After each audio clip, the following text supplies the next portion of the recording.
Pois bem, meus amigos, é um prazer tê-los conosco mais uma vez para continuarmos o tratamento das leis penais especiais.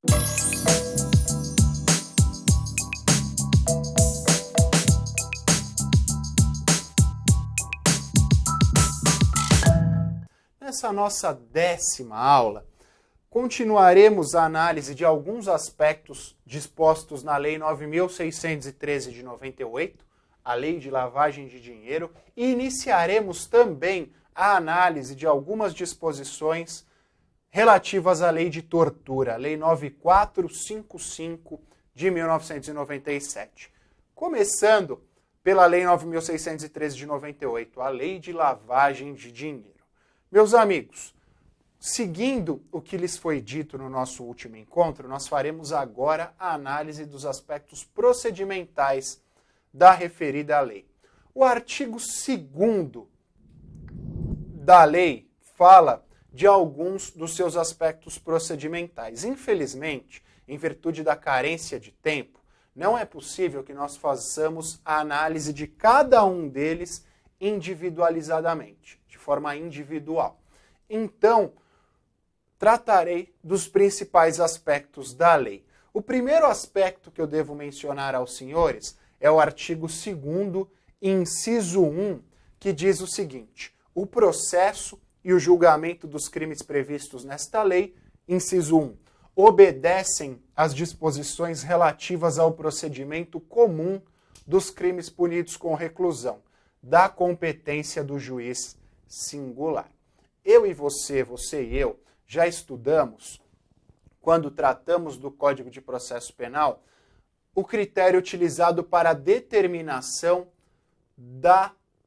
do procedimento a ser utilizado. Eu disse a vocês, olha, hoje, desde 2009, o nosso Código de Processo Penal adota o critério material, qual seja, o procedimento a ser utilizado, seja o procedimento ordinário, seja o procedimento sumário, seja o procedimento sumaríssimo, levará em consideração a quantidade de pena, ou seja, crimes cuja pena seja igual ou superior a 4 anos ordinário, a pena máxima seja igual ou superior a 4 anos, procedimento ordinário. Se vocês fizerem a leitura do artigo 1º da Lei 9.613, vão perceber o seguinte: pena mínima de 3, pena máxima de 10. Então a pena máxima é superior a 10 anos. Pena máxima é superior a 10 anos. Em virtude desta circunstância, o procedimento a ser adotado para o julgamento dos crimes de lavagem de dinheiro é o procedimento ordinário. Nós tiramos essa conclusão após a leitura do artigo 2º, inciso 1, cumulado com o 394, parágrafo 1º, inciso 1 do Código de Processo Penal. Procedimento ordinário em conformidade com o disposto nestes dois artigos. Tudo bem? Primeira informação. Segunda informação diz respeito ao inciso 2 do referido artigo 2º. O inciso 2 diz o seguinte: independem do processo e julgamento das infrações penais antecedentes, ainda que praticados em outro país, cabendo ao juiz competente para os crimes previstos nesta lei a decisão sobre a unidade de processo e julgamento. Também faremos a leitura neste momento do parágrafo 1º, que diz o seguinte: a denúncia será instruída com indícios suficientes da existência da infração penal antecedente, sendo puníveis os fatos previstos nesta lei, ainda que desconhecido ou isento de pena o autor, ou extinta a punibilidade da infração antecedente. Da leitura conjunta do artigo 2º, inciso 2, e do artigo 2º, parágrafo 1º, nós chegamos à construção de um princípio chamado de autonomia relativa dos crimes de lavagem de dinheiro. O que é essa autonomia relativa?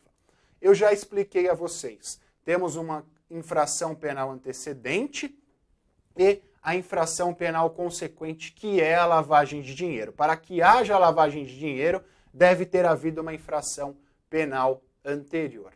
Acontece o seguinte: para o julgamento do crime antecedente, é necessário que se indiquem apenas, que façam a indicação apenas de elementos, é necessário que se faça apenas a indicação de elementos mínimos da infração antecedente. Não é necessário que o autor da infração antecedente tenha sido condenado, sequer é necessário que ele tenha sido processado e sequer é necessário que tenha havido investigação. Também, mesmo que tenha havido a extinção da punibilidade desta conduta, mesmo que o autor da infração antecedente seja desconhecido ou isento de pena, e também, mesmo que essa tenha sido praticada em outro país, em todas essas hipóteses poderá haver a condenação pelo crime consequente. Basta que o promotor, ao formular a denúncia,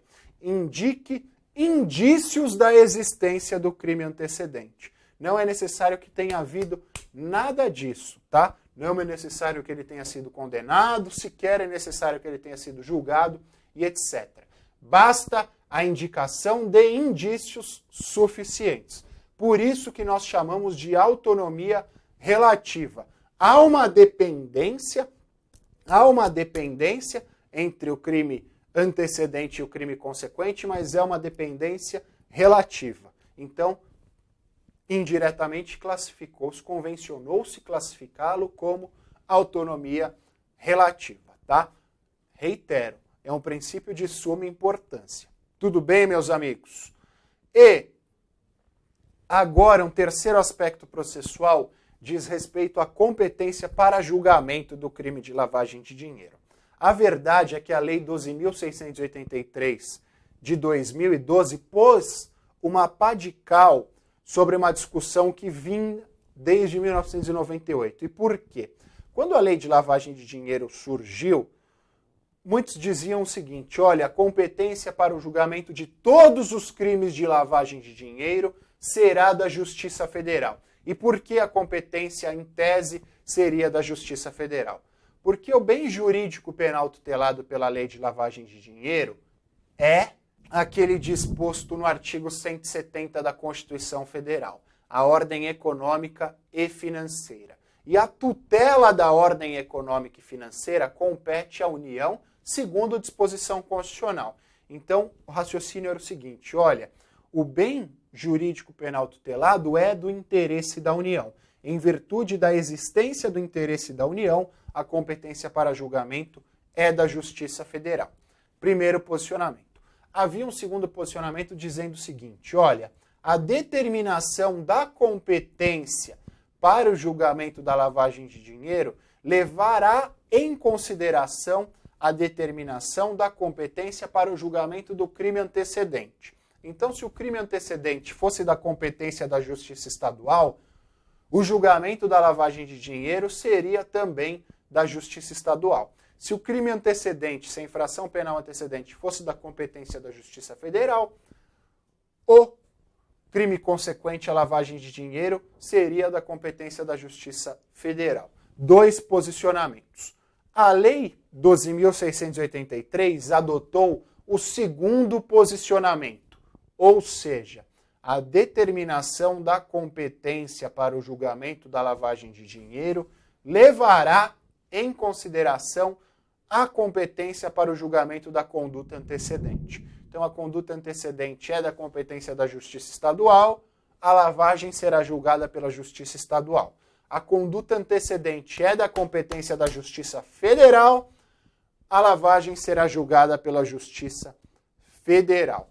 Tá? Foram essas as determinações, artigo 2º, inciso 3 da Lei 9.613 de 98. E por último, meus amigos, nós temos o artigo 2º, parágrafo 2º da Lei 9.613, que será analisado conjuntamente com o artigo 366 do Código de Processo Penal. O 366 nós já estudamos no decorrer do curso. Quando o réu não for encontrado, haverá suspensão do processo e também a suspensão do curso do prazo prescricional. Artigo 366 do Código de Processo penal que nós já estudamos exaustivamente no decorrer do curso de processo, por isso que eu só fiz menções rápidas e pontuais a ele. O parágrafo 2º do artigo 2º da Lei 9.613 de 98 diz o seguinte: no que tange aos crimes de lavagem de dinheiro, não haverá aplicação do 366 do Código de Processo Penal.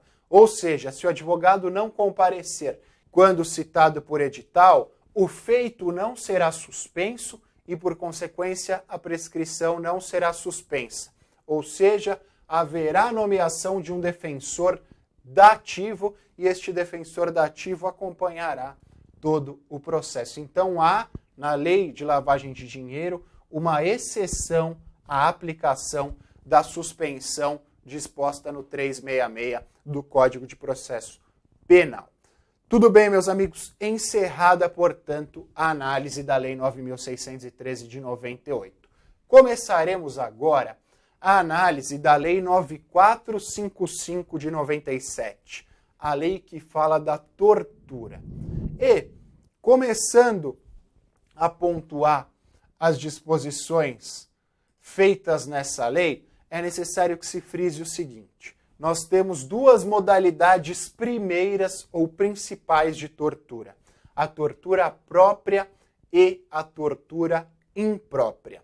A tortura própria diz respeito às modalidades previstas no artigo 1º, incisos 1 e 2. Então, tortura própria, artigo 1º, incisos 1 e 2. E a tortura imprópria é aquela modalidade de tortura prevista no artigo 1º, parágrafo 2º. Tortura imprópria, artigo 1º, parágrafo 2º. Falando rapidamente da tortura imprópria. Diz o parágrafo 2º: aquele que se omite em face dessas condutas, quando tinha o dever de evitá-las ou apurá-las, incorre na pena de detenção de 1 a 4 anos. A tortura imprópria, meus amigos, é uma modalidade de tortura privilegiada com algumas peculiaridades. Primeira peculiaridade da tortura imprópria: apesar da denominação tortura imprópria, ela é considerada como um crime próprio. Ou seja, para que haja a prática da tortura imprópria, é necessário que o sujeito ativo seja detentor de determinadas condições pessoais. Quais sejam, ele tinha por obrigação evitar a prática da tortura ou tinha a obrigação de apurar a eventual prática de tortura. Então, a tortura imprópria é modalidade de crime próprio, ou seja, é elemento do crime o exercício de determinada condição pelo sujeito ativo. No caso, por exemplo, do diretor do presídio, que tem a obrigação de evitar a prática de tortura no presídio pelo qual é responsável, ou caso tenha havido, ele é obrigado por apurar a prática desta tortura. O caso do delegado de polícia, quando seus subordinados praticam a tortura, todas essas autoridades que têm esses deveres estão sujeitos à prática da tortura imprópria, que é modalidade de tortura privilegiada, porque a sua pena é menor, detenção de 1 a 4 anos. E outra circunstância relativa à tortura imprópria diz respeito ao seu verbo núcleo do tipo. Trata-se de crime omissivo próprio. Trata-se de crime omissivo próprio. Ou seja, a conduta a ser praticada pelo sujeito ativo é uma conduta negativa. Há uma omissão quanto ao exercício de um dever de evitar ou quanto ao exercício do dever de apurar. Então, trata-se de crime omissivo próprio.